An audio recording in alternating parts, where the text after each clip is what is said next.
السلام عليكم، مرحبا بكم في فيديو جديد في قناتكم اسبريسات، في منبركم اسبريسات، في تحليل تقني تكتيكي مباشرا بعد مباراة المنتخب الوطني المغربي والمنتخب البلجيكي. فوز للتاريخ اكيد المنتخب الوطني المغربي ب4 نقاط في المجموعة الان باش يناقش المباراة الأخيرة في المجموعة بأريحية كبيرة. مباراة كلنا كنا فيها على أعصابنا قبل من بداية المباراة بساعات حتى لاخر لحظه في المباراه، لانه حتى افضل المتفائلين ما كانش تيتسنى الفوز على بلجيكا بهدفين لصفر. فبالتالي كانت مباراه اللي رائعه، ماشي غير النتيجه فقط ولكن حتى الاداء والنقاش والكلام على الاداء واللي غادي يجرناو معنا اليوم الاطار الوطني حمزه الجوهري باش نهضروا في تفصيل تكتيكي المباراه ديال المنتخب الوطني المغربي. غنبداو حمزه بالنتيجه اون جينيرال، احساس كمغربي وحتى كاطار بان المباراه تخرج بهذاك الشكل اللي خرجت به. هو هنيئا ممكن نقولوا للشعب المغربي قاطبه، لان كتعرفوا الحدث كبير وكاس العالم كيتبعوا جميع الاطياف. هنيئا للشعب المغربي وهنيئا للكتيبه ولا الكوموندو ديال وليد الكراكي اللي بالحنكه ديالته هو وبواحد نكران الذات وبواحد لو ساكريفيس باش قدرنا نجيبوا هذه النتيجه اللي ما كانتش سهله. اخ صلاح كتعرف باش ندخلوا لعمق الموضوع انه المقابله بدا وليد بنفس الرسم التكتيكي اللي سال به ولا اللي بدا لعب به المقابله، اللي قلنا ما غاديش تكون شي شونجمون ولا كانت على اقدر تقدير شونجمون وحده، وكانت ديال الاصابه ديال الحارس اللي حس بواحد الفيرتيج بونو، وكان ذكي انه ما بغاش يضيع الفريق في التغيير، مشى بروسيدور التغيير قبل المقابله. قلنا الفريق الوطني بدا بالرسم التكتيكي 4-1 والتفوق الى حد كبير في غلق المساحات اللي قلنا.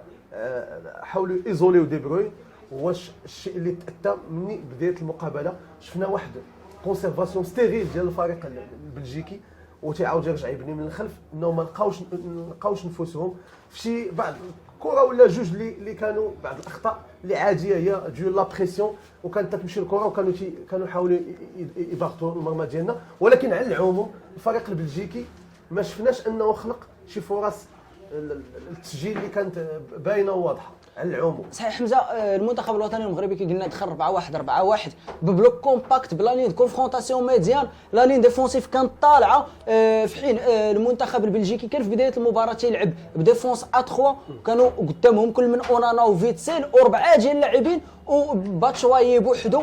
شفنا تغيير في الرسم التكتيكي ديال المنتخب البلجيكي خصوصا في الشوط الثاني، ولكن في لانيماسيون ديفونسيف المنتخب البلجيكي كنا تنشوفوا مونيي في الجليسمون تيولي خط رباعي بالنسبه للمنتخب البلجيكي. الهدف اللي ما تحسبش المنتخب الوطني المغربي في اخر دقيقه من الشوط الاول ربما كان عنده تاثير نفسي، لانه شفنا المنتخب البلجيكي داخل تيهاجم اكثر وبالتالي فتح مساحات اكثر في الشوط الثاني. وهو صحيح كيف قلت الاخ صلاح، الفريق البلجيكي ضمنيا تيلعب اون ديفونس ا 3. هادي شفناه من لي كاليفيكاسيون ولا هذه واحد المده انه باش الفريق البلجيكي كيلعب بهاد لا ديفونس، هاد لو سيستيم ولا هاد لورغانيزاسيون ولا هاد لانيماسيون ديال ا 3 تتكون صعيبه وتتكون سيف ذو حدين بالنسبه للفريق البلجيكي. حاول يبدا بها المقابله ولكن مني بان ليه ما لقاش راسو كيف قلتي بعد الهدف اللي تسجل، هدف اللي كي تنقولوا دب في الفريق البلجيكي واحد شويه ديال الشك، وخلى الفريق المغربي بين الشوطين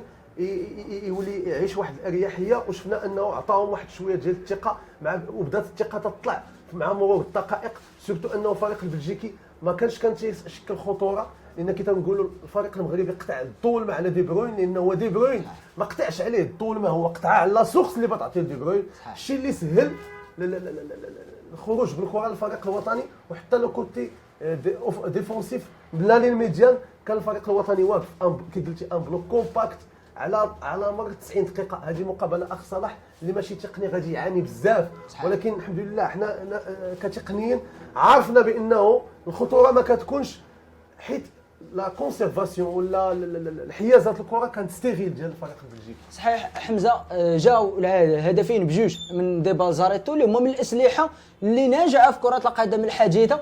المنتخب الوطني المغربي على عكس المنتخب البلجيكي كانوا عنده دي بازاريتي قليل، ولكن كان حاسم فيهم، قدر انه يستغلهم، لانه الاهداف بثلاثه حتى اللي ما تحسبش كانوا من بالاريتي. من بعد الهدف الاول دخل ميرتينز في التغيير للمنتخب البلجيكي، وهذاك التغيير كان خلعني لانه البطء ديال امرابط خفت انه يلعبوا عليه، وفعلا ميرتينز مشى فواحد جوج كرات خطيرين منهم التسديده اللي خرج الحارس منير المحمدي.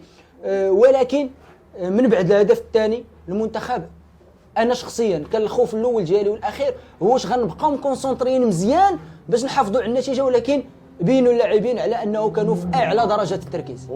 صحيح صلاح، الاخ صلاح، الورقه ديال ميرتينز اللي حاول يدير مارتينيز هو انه حاول يدوز من العمق لان تقفلوا عليه الاجنحه، حاول يزيد ميرتينز من بعد شفنا حتى حاول يزيد لوكاكو، كي قلنا حاول تكون ديك لا بينيتراسيون من لاكس، ولكن تا وليد شفنا انه كان عايش مع المقابله وفي البلاصه حتى هو حاول يزيد اليامق باش يغلق هذاك العمق اللي كان حتى يحاول يدوز من العمق الدفاعي.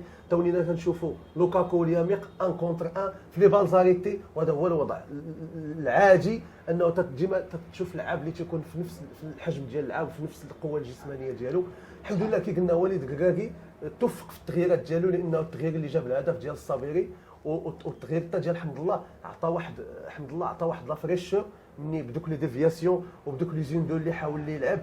كان محطه نرجعوا كان محطه في واحد الكره للصابيري وعاود ردها ليه، سبقات الصابيري شويه كوتشينغ ديال وليد، لانه حتى ابو خلال اللي سجل الهدف الثاني حتى هو مشونجمون. الكوتشينغ على العموم ديال وليد كان جد موفق، هنيئا له بهذا الانتصار تاع، على اعتقد انه انتصار اللي غادي يفتح لنا الطريق واللي اللي خربق الحسابات للمنتخبات الاخرى.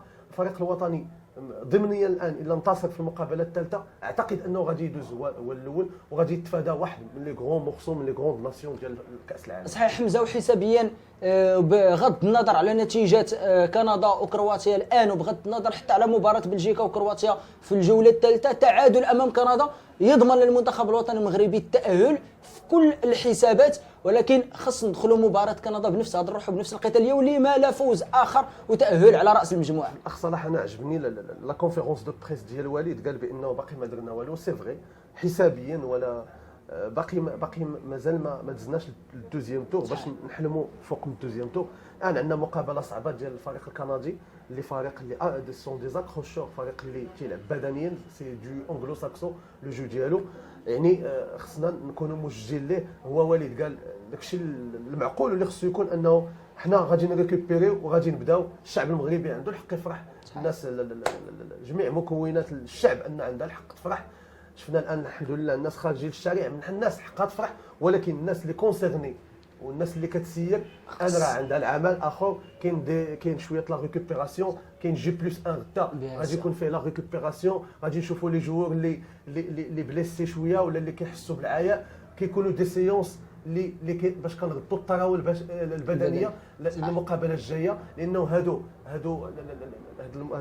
البطولات تاع التجمعات تتكون فيها اون بريباراسيون اتليتيك تري سبيسيفيك باش تكون ديما واجد لا فريشور. كاينين اللي باندو كلاس، كاين عطا الله دي مويان الحمد لله. الان اقامه الفريق الوطني والوسائل اللي تقدم الجامعه، وسائل ديال الراحه ووسائل ديال باش الفريق الوطني يمشي لابعد نقطه ان شاء الله. صحيح اكيد. دابا في الشارع كل شيء اما تتشوفوا بهذا القميص الاحمر ولا بهذا القميص الابيض، نتمنوا انه هذه المده تزيد طول اكثر. شكرا لك الاطار الوطني حمزه. تفضل. قلنا هذا لونغومون اللي كاين اخ صلاح لا يقدر بثمن. صحيح. هذا بحال اعياد وطنيه كنعيشوا حنا، ومن حق الشعب المغربي يفرح، من حق الشرائح المغربيه تفرح. هذا اللي تنشوفوا وليدات صغار تتزرع فيهم هذه الروح الوطنيه، وكيعرفوا بانه الناس فريق وطني لاعب والناس خارجين الشارع فرحانين. حنا معنا نكونوا ان شاء الله متفائلين لما هو قادم، وان شاء الله يكون الخير ان شاء الله. ان شاء الله. شكرا للاطار الوطني حمزه الجوهري، شكرا لكم كل متابعينا عبر منبركم espressat.com. نتمنى ان التحليل التقني والتكتيكي يكون عجبكم. اذا عجبكم ما تنسوش تبارطاجيوه اكيد، وديروا لايك وتابعونا في جميع وسائل التواصل الاجتماعي، لانه ديما كاين الجديد في متابعه حصريه وتحليل تقني وتكتيكي، سواء من البلاطو هنا او حتى في الارتسامات ديال الشارع من كافه ربوع المملكه، مع اكثر من 70 مراسل في منبركم اسبريسات. كان معكم صلاح التلعنبه في تنشيط هذا الفيديو. من هنا الفيديو الجاي، الى اللقاء، ديما مغرب.